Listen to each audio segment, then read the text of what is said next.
Hello everyone, praise the Lord Jesus. I hope everyone is fine. So today we shall be talking about the journey of Lord Jesus. आज हम यीशु मसीह की यात्रा के बारे में बात करेंगे. इस journey from cradle to Calvary, यानी कि पालने से लेकर कलवरी तक, क्रूस तक यीशु मसीह की जर्नी हम डिस्कस करेंगे. विच मीन जब यीशु मसीह छोटे बेबी थे, जब वो पालने में थे, वहां से लेकर जब वो मेंजर में थे या कह लीजिए क्रेडल में थे, वहां से लेकर क्रूस तक उनकी लाइफ को हम डिस्कस करेंगे. His journey from cradle to Calvary. This we are going to discuss today. The Bible says in John 3:16, "For God so loved the world that he gave his only begotten Son, so that whoever may believe shall not perish but have everlasting life." यानी कि John यानी यूहन्ना 3:16 सभी जानते हैं, बहुत famous verse है कि परमेश्वर ने जगत से ऐसा प्रेम करा, अपना इकलौता बेटा दे दिया, ताकि जो कोई उस पर ईमान लाए वो हलाक न बल्कि हमेशा की जिंदगी पाए. यानी ईश्वर ने बहुत प्रेम किया इस दुनिया से, और इतना प्रेम करा कि अपना इकलौता बेटा यीशु मसीह दे डाला इस दुनिया के लिए, उनको सैक्रिफाइस कर डाला. It was God's love that brought Jesus in this world. यानी परमेश्वर ने इतना प्रेम करा कि ये भी नहीं सोचा कि यीशु मेरा इकलौता बेटा है, और उसे भी कुर्बान कर डाला सिर्फ हम लोगों को बचाने के लिए. Jesus came to die on the cross. Yes, he was destined to die on cross. Yeshu Masih ने जन्म भी इसे लिया था ताकि वो क्रूस पर मरे. उनका जन्म हुआ था मरने के लिए. He was born to die on cross. Jesus was born to die.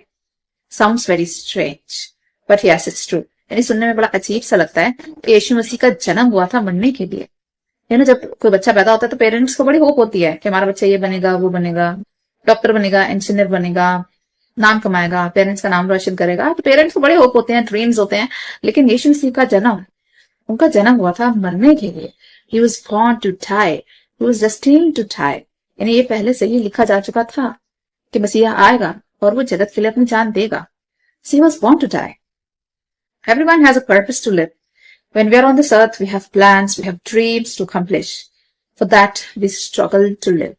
यानी हम जब इस दुनिया में आते हैं तो हम बहुत सारे ड्रीम्स लेके आते हैं. हमारे दिल में बहुत सारे उम्मीदें होती हैं, आशाएं होती हैं, ड्रीम्स होते हैं कि वो किसी दिन पूरे होंगे, और उन ड्रीम्स को पूरा करने के लिए हम बहुत स्ट्रगल करते हैं कि हमारी लाइफ सेट हो जाए, हमारे ड्रीम्स पूरे हो जाए. We struggle to achieve our dreams. But Jesus came to die. He has a purpose for life. Praise the Lord. यानी यीशु मसीह के जीवन का एक पर्पस था, उनके आने का एक पर्पस था, एक कारण था वो इस दुनिया में आए. He was living to die one day. यानी वो जी रहे थे दिन ब दिन मरने के लिए. He was living to die. यानी वो दिन ब दिन अपने जीवन काट रहे थे मरने के लिए.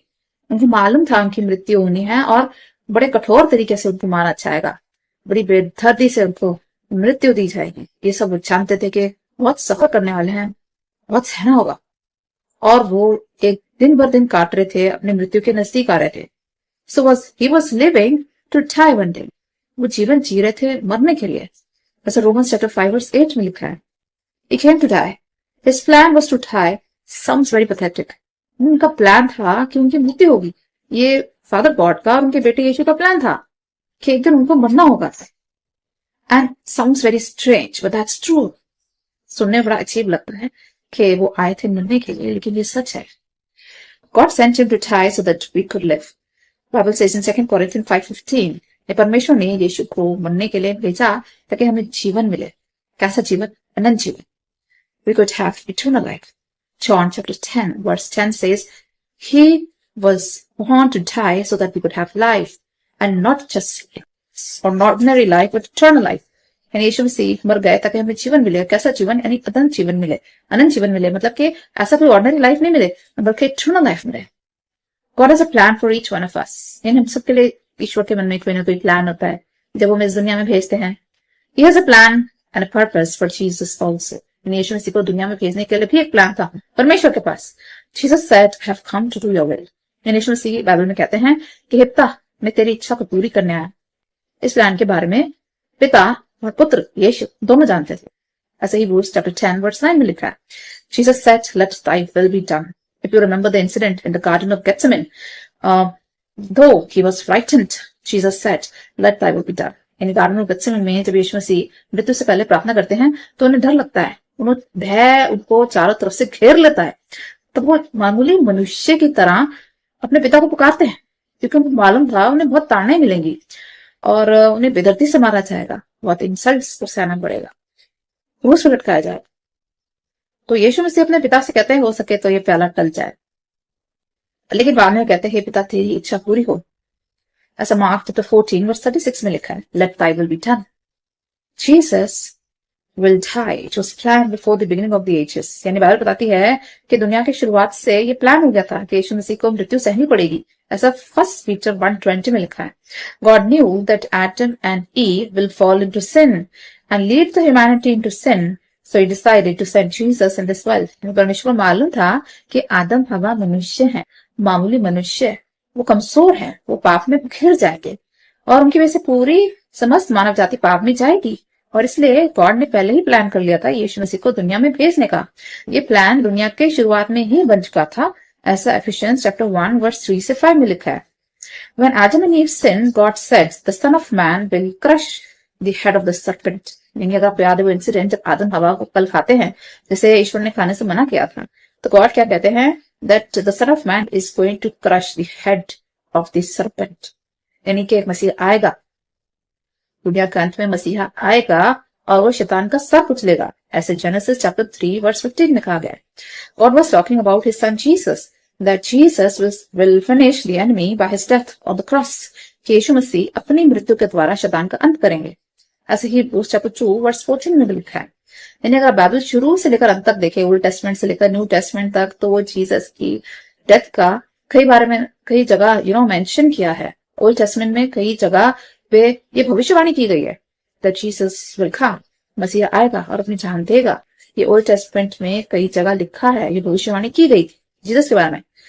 Jesus defeated the devil by his death on cross. यानी यीशु मसीह ने जब क्रूस पर अपनी जान दी, हमेशा के लिए उसने शैतान को हरा दिया। हिब्रूज चैप्टर 2 वर्स 40 में लिखा है। Now when Christ was born in the manger, the 3 wise men they brought myrrh, and it was a sign of death. यानी अगर आपको याद है यीशु मसीह के जब जन्म होता है तो उनको 3 wise men आते हैं उनके दर्शन करने के लिए। तो 3 मजूसी आते हैं तो यीशु मसीह के लिए वो गिफ्ट्स लाते हैं, नजराने लाते हैं, जिसमें जो लास्ट वाला किंग होता है वो मर लेके आता है, यानी मोर लेके आता है, जो कि मृत्यु का निशान होता है। ऐसा मैथ्यू चैप्टर 2 वर्स 11 में लिखा है। यानी कि जब उसने जीसस को मर दिया तो उसने एक तरह की भविष्यवाणी कर दी कि यीशु मसीह की मृत्यु होगी। The king was pointing towards the death of Jesus. यानी बचपन से ही यीशु मसीह की मृत्यु की भविष्यवाणी होने लगी थी। जैसे यीशु मसीह का जब पैदा होते हैं, उनका जब जन्म होता है, उसी टाइम से ये भविष्यवाणी होने लग जाती है कि यीशु मसीह की मृत्यु होगी। और जब किंग्स उनको नजराने देते हैं, जब मर देते हैं, तब इस चीज पे एक तरह की सैंक्शन लग जाता है कि yes, Jesus is going to die one day. And when Mary presented Jesus in temple, there was a man whose name was Simeon, and he also said Mary's heart will be pierced one day, which means जब Jesus को उनके parents जब मंदिर में ले जाते हैं, जब उनको टेंपल में उनको जब डिवोट करते हैं गॉड के लिए, तो वहां पे एक बूढ़ा व्यक्ति होता है जिसका नाम सिमेओन होता है। तो वो कहता है कि Mary's heart will be pierced, यानी माता मरियम का जो हृदय है उसको वो घातक किया जाएगा, उनका हृदय को पियर्स किया जाएगा, उनके हृदय को एक बहुत बड़ा कष्ट पहुंचेगा, चोट लगेगी। तो वो कहकर वो भविष्यवाणी कर रहे थे कि यीशु मसीह की मृत्यु होगी। यानी कि जब जीसस इन्फेंट थे, जब एक छोटे बालक थे, बच्चे थे, तभी से ये भविष्यवाणी होने लगी थी कि यीशु मसीह का जन्म मरने के लिए हुआ है। He is born to die. ऐसा ल्यूक चैप्टर 2 वर्स 35 में लिखा है। They were speaking about the death of Jesus. And Mary knew from the beginning Jesus will die one day. यानी माता मरियम को शुरू से ही पता था कि यीशु मसीह की मृत्यु होगी और बड़ी विदग्धता से उनको मारा जाएगा। It was revealed to her by the Holy Spirit. यानी होली स्पिरिट ने पहले से ही माता मरियम को रिवील कर दिया था कि यीशु मसीह का जन्म मरने के लिए हुआ है और उनको बहुत बेदर्दी से मारा जाएगा। In the Old Testament, if you remember, Jesus' death has been described many times. Moses, when he brought the Jews from Egypt, they had put a mark on the doorpost that was the sign of the cross. अगर आपको याद है जब मूसा जब Jews को मिस्र से निकाल के लाता है लैंड ऑफ कनान में, तो वो जब जा रहे होते हैं, जब द लास्ट डे होता है, जब पासओवर होता है, तो मौत का फरिश्ता उनके घरों पर से गुजरता है। तो जिन घरों पे लैम्प का ब्लड लगा होता है, यानी मेमने का लहू लगा होता है, वो घर बचाए जाते हैं क्योंकि वो घर सारे यहूदियों के होते हैं। और जिन घरों पे मेमने का लहू नहीं होता, वहां पे सब लौटे मारे जाते हैं। the doorpost, they were marked with the blood of lamb, और वो मार्क जो था वो क्रूस का निशान था। That was a sign of cross that was put on the doorpost, which was again pointing towards the death of Jesus, that in future a lamb will be slain. His name will be Jesus, and he's going to save the entire humanity from their sins, and is going to take them to eternal life in heaven. Which means ये जो सारा incident था ये किसकी तरफ इशारा कर रहा था? यीशु मसीह की मृत्यु की तरफ, कि जैसे लैम्ब को घात किया गया था और दरवाजे की चौखटों पे उसका ब्लड लगाया गया और एक क्रॉस का सिंबल बनाया गया, उसी तरह से फ्यूचर में भी एक मसीहा आएगा जो कि लैम्ब कहलाएगा, जिसका वध किया जाएगा, और जो जो उसके ब्लड पे यकीन करेगा और जो जो उनके ब्लड के ऊपर अप्लाई करेगा, उसके ब्लड में विश्वास करेगा, वो बचाया जाएगा अनंत काल की मृत्यु से और वो अनंत जीवन में जाएगा. It was, the people used to dip their hands in the blood of the lamb and they put it on the doorpost. And the houses which had the mark of the cross in the blood of the lamb, those houses were spared from the death angel. It was all pointing towards the death of Jesus. This entire incident is recorded in Exodus chapter 12 verse 23. यानी जिन जिन घरों पे वो blood का lamp लगाया गया था, वहां पे लोगों की डेथ नहीं हुई थी, मौत के परीक्षण उन घरों को छोड़ दिया गया था, उनको छोड़ दिया था. और जहां जहां ब्लड नहीं लगा था मिस्र के घरों में, वहां पे लौटे सारे मारे गए थे. When God spared Abraham's son Isaac on the sacrificial altar, God was pointing towards his own son Jesus. अगर आपको इब्राहिम की कहानी याद है जहाँ पे गॉड उसको कहते हैं कि तुझे अपना बेटा इसहाक की बलि चढ़ानी होगी, ये जेनेसिस चैप्टर 22 में पूरा वाक्य दिया है. तो जब जैसे इब्राहिम अपने बेटे को मारने लगता है तो गॉड उसको रोक देते हैं और उसे कहते हैं कि झाड़ियों में एक रैम बंधा है, एक जानवर बंधा है, उसको ले गया और उसकी बलि चढ़ा. उस टाइम पर जब इसहाक की जिंदगी को गॉड ने छोड़ा था, तब वो पॉइंट आउट कर रहे थे जीसस की तरफ. वो जो रैम था जो झाड़ियों में बंधा था, वो इशारा कर रहा था यीशु की तरफ. और गॉड उसके थ्रू कहना चाह रहे थे कि तेरा बेटा नहीं, मेरा बेटा बलि चढ़ देगा अपनी. विच मीन्स इसहाक जो है उसकी बलि नहीं चढ़ाई जाएगी. गॉड कहना चाह रहे थे मेरे बेटे यीशु की बलि चढ़ाई जाएगी. God spared Abraham's son and in his place he sacrificed his own son Jesus, and that animal ram was representing Jesus on that day. God was pointing towards his own son Jesus, that he will sacrifice his life in place of Isaac, and he was pointing towards the ram. But actually the ram was a symbol of Jesus. Genesis chapter 22 verse 13 में पूरा वाक्य दिया हुआ है जहाँ पे God RAM को दिखाते हैं और एक तरह से इस टाइम पर भी भविष्यवाणी की तरह था वो कि इसहाक अपनी जान नहीं देगा, कुर्बानी नहीं देगा, बल्कि यीशु मसीह आने वाले दिनों में अपनी कुर्बानी देंगे. तो शुरुआत से लेकर अंत तक अगर हम देखा जाए तो बाइबल में हर किताब में जीसस की डेथ को कहीं ना कहीं वहां पे डिपिक्ट किया गया है, कहीं पे डायरेक्टली, कहीं पे सिंबलाइज करके. In the old testament, if you go through of the old testament, Jesus Christ death was already depicted, sometimes directly, sometimes symbolically. और शुरू से अंत तक बाइबल में ये जीसस की डेथ का डिस्क्रिप्शन है. ओल्ड टेस्टमेंट में हर किताब में जगह जगह भविष्यवाणी की गई कि मसीह आएगा और वो अपने प्राण देगा, और न्यू टेस्टमेंट में तो उसके बारे में वर्णन किया गया है. Now, throughout the Bible, Jesus lived a very sacrificial life. He lived a life that was full of sacrifice. His life was very tough. He came for others. यीशु मसीह का जीवन शुरू से अंत तक देखें तो वो स्ट्रगल भरा जीवन था और हमेशा उन्होंने दूसरे के लिए जिया, अपने लिए कभी नहीं जिया. He said, the Son of Man has come to save the lost. यीशु कहते हैं कि मनुष्य का पुत्र आया है लोगों को बचाने. लूक 19:10 में लिखा है, I have come to serve and not to be served. और जीसस कहते हैं मैं आया हूं सेवा आगे करवाने. Matthew chapter 20 verse 28 में लिखा है. So we should be like Jesus. हमें भी यीशु मसीह के जैसा बनना है, दूसरों की सेवा करनी, न कि अपनी करवाएं. Jesus lived for people. He cured people, he healed people, he delivered people, he fed people. Remember the incident where he fed 5,000 people? यानी यीशु मसीह हमेशा दूसरों के लिए जीते थे. वो जब आते थे, जब घूमते थे गांव में, लोगों को चंगाई देते थे, उनको डिलीवरेंस देते थे, उनको दुष्ट आत्माओं से छुटकारा देते थे. कई बार उन्होंने ब्लड को भी मल्टीप्लाई करा, भूखों को खाना खिलाया. तो हमेशा ऐसा जीवन जिया जो दूसरों के लिए जिया, हर एक की मदद करी जो यीशु के पास आया. He saved people and he taught people. और साथ साथ उनको सरमन्स भी सिखाए, उनको नॉलेज भी दिया, ज्ञान दिया, परमेश्वर के राज्य के बारे में बताया. Whatever he did for others. जो भी करा उन्होंने हमेशा दूसरों के लिए करा. वो दूसरों के लिए जिए और दूसरों के लिए मरे, यानी मृत्यु भी उन्होंने हमारे लिए सही. उनका जीवन भी लोगों को समर्पित था, उनकी मृत्यु भी लोगों को समर्पित थी. वो जिए भी दूसरों के लिए, मरे भी दूसरों के लिए. The life of Jesus was not easy. यीशु मसीह का जीवन संघर्ष भरा था, वो आसान नहीं था. He said, if anyone wants to follow me, take up your cross and follow me. Jesus कहते थे यदि कोई मेरे पीछे आना चाहता है अपना क्रूस उठाए और मेरे पीछे चले। अपना अपना क्रूस सब उठाएं और यीशु को फॉलो करें। मैथ्यू चैप्टर 16 वर्स 24-25 में लिखा है। He said, if they did this to me, they will do this to you also. यदि यीशु मसीह कहते हैं कि जैसा उन्होंने मेरे साथ व्यवहार किया वैसे तुम्हारे साथ भी करेंगे। अगर मेरे साथ अच्छा व्यवहार किया तो तुम्हारे साथ अच्छा करेंगे। अगर मुझे उन्होंने परसिक्यूट करा सताया तक किया तो तुम्हारे साथ भी ऐसे होगा क्योंकि तुम मेरे चेले हो। जैसे जॉन चैप्टर 15 वर्स 20 में लिखा है, if they hated me they will hate you, if they persecuted me they will persecute you. अगर यीशु मसीह से नफरत की गई है तो जो उसको फॉलो करेगा उससे भी नफरत की जाएगी। अगर यीशु मसीह को परसिक्यूट करा गया तो किसी के साथ भी परसिक्यूशन हो सकता है। ऐसे जॉन चैप्टर 15 वर्स 20 में लिखा है, the disciples of Jesus they do suffered a lot. Yeshu Masih के जो चेले थे उन्होंने भी बहुत सफरिंग देखी, उनको मारा गया था। They too suffered a brutal death. सबकी मृत्यु बड़े भयानक तरीके से हुई थी। They met a fatal end since Jesus foretold them that they are going to suffer. Yeshu Christ ने उनको पहले कह दिया था कि जो मेरे साथ हुआ वो तुम्हारे साथ भी होगा। Whatever you do, learn from Jesus. यानी हमें यीशु मसीह के जीवन से बहुत कुछ सीखने को मिलता है। He was smitten, stricken, beaten, spat upon, nailed to the cross, naked, slapped. He received all kind of insults on him.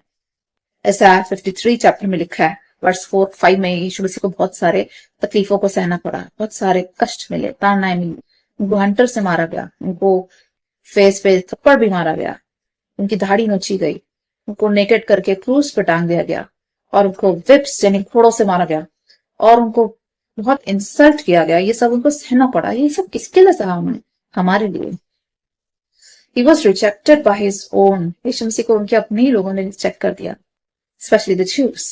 यानी यीशु मसीह यहूदी जाति को बिलोंग करते थे। He was a Jew and his own people, Jews, they rejected him. He was born for rejection and that's why he was killed on the cross. यानी यीशु मसीह को उनके अपने लोगों ने नकार दिया था। His own could not accept him. ऐसे John chapter 1 verse 11 में लिखा है कि यीशु मसीह के जो अपने लोग थे उन्होंने ही उनको स्वीकार करने से मना कर दिया था, तो एक्सेप्ट नहीं किया था। And so, what we learn from Jesus, यीशु मसीह के जीवन से हम क्या सीखते हैं? That we have to carry our cross. कि हमें अपना क्रूस उठा के खुद चलना है। क्रूस का मतलब यहाँ कष्ट दिए गए हैं। हमें बहुत सारे कष्ट मिलेंगे जीवन में, बहुत सारा रिजेक्शन भी फेस करना पड़ेगा।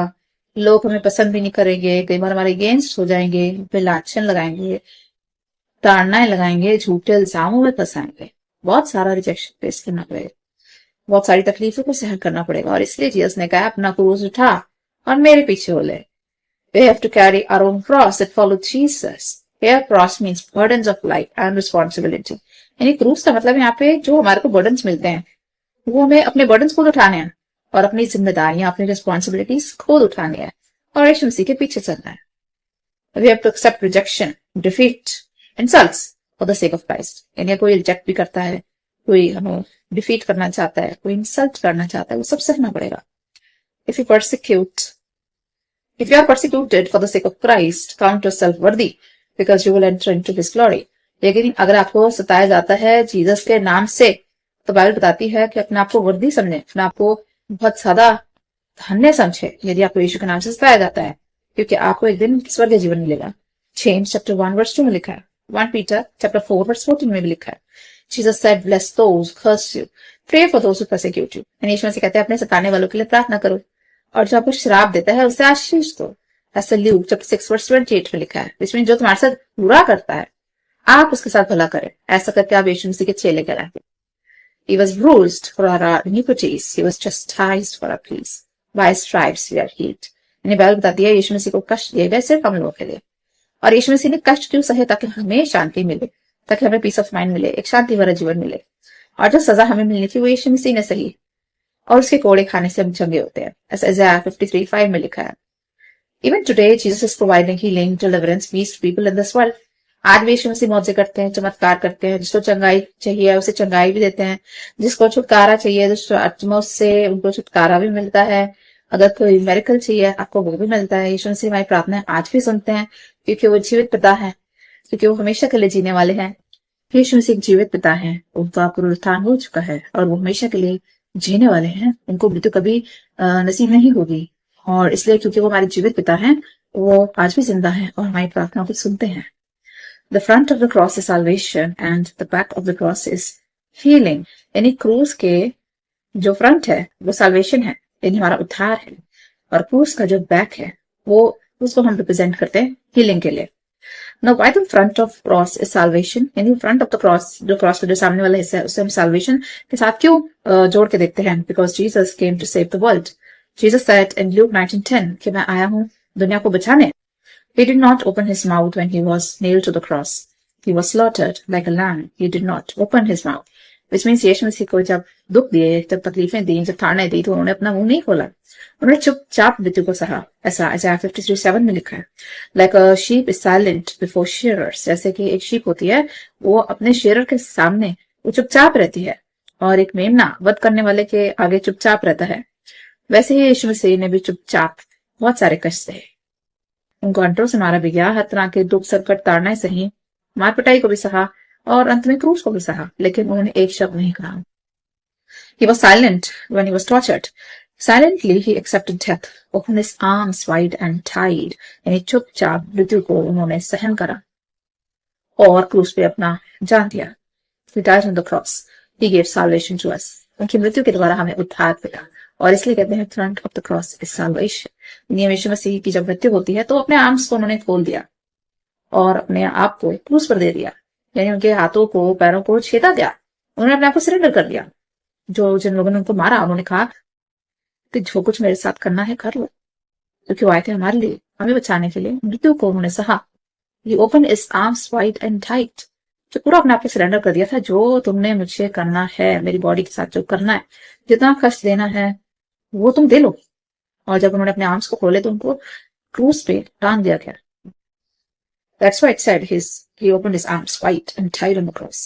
और जब उनको मृत्यु को नसीब हुई तो उसके द्वारा उन्होंने हमें उद्धार दिया, क्योंकि हमारे पाप उन्होंने अपने सर ले लिए और हमें हर तरह के गुनाह से बरी कर दिया। He took our sins upon himself. Bible says in 1 Peter 2:24, in our place Father God punished him. यानी परमेश्वर पिता ने हमारी जो पनिशमेंट थी वो यीशु को दे दी, हमारी जगह यीशु को पनिश करा। Our punishment was upon him. Isaiah 53:5 also says, in return he gave us eternal life. इन हमारे को जो सजा मिलनी थी वो यीशु को दे दी, कि हम सब पापी हैं और नरक में जाने के हकदार थे।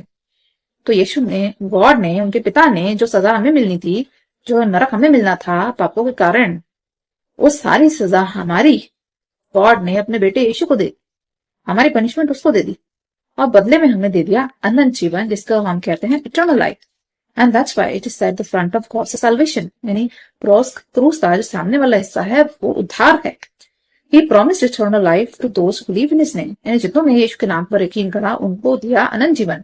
John 3:16 में लिखा है, He said to the thief next to him, today you shall be with me in paradise.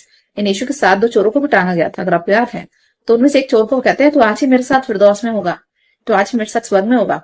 Luke 23:43 में जीसस कहते हैं, If we confess our sins like the thief on the cross, Jesus is offering eternal life to us. यानी ये वो जो चोर था उसने पूरा जीवन पाप करे होंगे, घृणित काम किए हुए होंगे, एक से एक बढ़ के उसने क्राइम करा होगा, क्योंकि उसको क्रूस मिल रहा था। हो सकता है चोरी करी हो सकता है मर्डर करा हो, बड़े से बड़े उसने क्राइम करे होंगे, गुनाह करे होंगे, इसलिए उसको क्रॉस मिल रहा था।